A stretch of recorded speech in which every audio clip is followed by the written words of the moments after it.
Hi, Andy XL back again with another NFXL podcast, episode 30 of my 32 State of the Franchise addresses, or look at the Denver Broncos.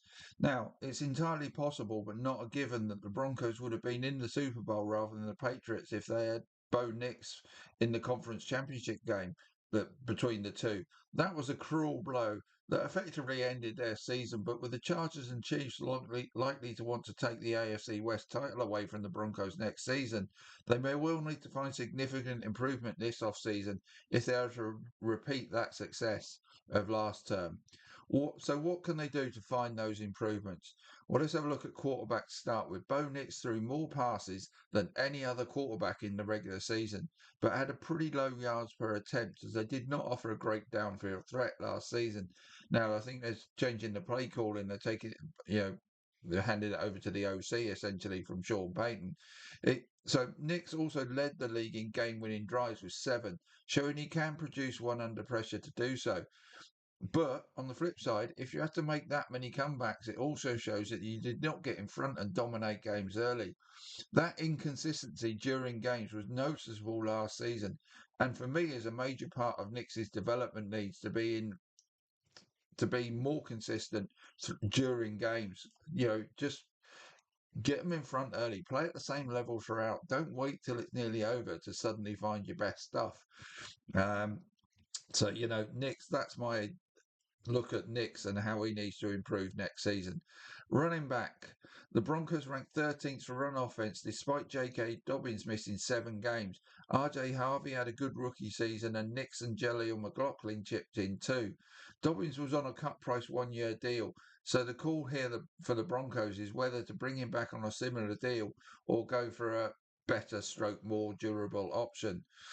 They have some cap space, roughly 25 to 30 million, but which isn't a lot, but some. But they also have 5 picks in the first 130 of the draft, as they have New Orleans' fourth-round pick. And maybe they could look for another young running back to go alongside Harvey via that route, or target one of the big free agents, such as Kenneth Walker or Brees Hall. It looks like Hall's going to get franchise tagged, but that sort of name, you know what I'm talking about. The latter route could well prepare them into the upper reaches of the run offense rankings last season. If they get a premium running back on board, Dobbins did really well when he played and has done for the last 2 seasons, but it's that when he played bit that is the issue there. Wide receiver. Cortland Sutton was supported by 3 young wide receivers in Troy Franklin, Marvin Mims, and Pat Bryant. Sutton is a reliable rather than exceptional wide receiver, but had his third 1,000-yard season and 7 touchdowns last term. The 3 youngsters combined for 1,409 yards and 8 touchdowns, with Franklin having over half those yards and 6 of the touchdowns. He and Bryant in particular have room to develop further next season, and the 4 wide receivers mentioned are all under contract for 2026. The Broncos would like to see increased output from all of them, but particularly the younger ones. So, so say they could get to a combined 3,000 yards and 20 touchdowns. That would move them up from being the 14th ranked pass offense maybe into the top 10. So that's what they're looking for there. About another 500 yards and another 5 touchdowns. That's what they need from that wide receiver core next season. Tight end, the Broncos got modest production from Evan Engram last season, and he is entering a contract year. So the Broncos could well look to use an early draft pick at tight end to get better production from that position for next season and beyond. Although they could also look to the free agent market to make a move that could pay off in big time for them there. On the offensive line, all of the Broncos O-line were ranked highly by PFF last season, with the exception of the mid-ranked Ben Powers at left guard, who also missed 9 games.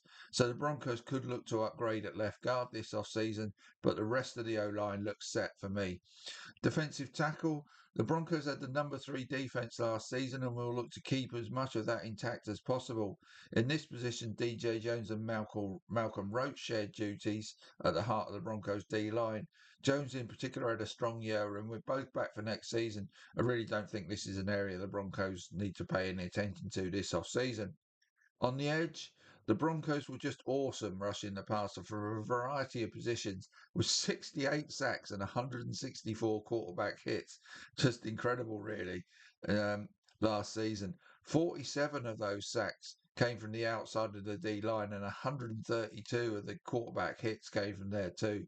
Nick Benito, Zach Allen, Jonathan Cooper, and John Franklin Myers accounted for 36 and a half of those sacks and 106 of the hits. Franklin Myers is the only free agent that they need from that quartet to re-sign. If they do, then surely their work is done because you can't do better than they did last season. That was just incredible. Inside linebacker, Alex Singleton, Dre Greenlaw, and Justin Stranad did the majority of the work at inside linebacker last season. All three played well. So with Singleton and Stranad both hitting free agency, the Broncos will look to spend some of their cap space to bring both back. But Singleton is the one who might possibly be let go at the age of 32. If they do let him go, they may look to replace him via the draft as a possibility. Safety, Talanoa Hufanga had a good season and Brandon Jones was okay. PJ Locke backed them up but is now a free agent. I can see the Broncos looking to draft a safety as competition for Jones in particular. Cornerback, Patrick Surtain and Riley Moss man the corners. Surtain rarely gets taken on, meaning that sometimes penalty-prone Moss gets targeted a lot. Jaquan McMillian was excellent at nickel and is a restricted free agent they will need to re-sign. But with those three in youngsters, Jade Barron and Chris Abram Drains in support, and all in place for next season, doesn't look like cornerback's a position of need for the Broncos. Special teams, Will Lutz and Jeremy Crawshaw both did a decent job last season, and with Marvin Mims likely to continue as the primary kick returner, the Broncos' principal special teamers are all in place for 2026. So summing up then for the Broncos, running back, tight end and right guard look to be the offensive priority areas in terms of personnel this off-season.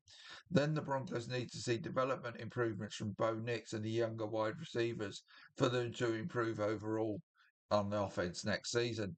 On defense, well, if it ain't broke, don't fix it.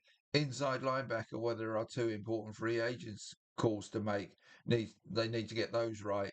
Then re-sign John Franklin Myers, and they will pretty much be good to go. And like I say, maybe they could look at a free safety for competition purposes.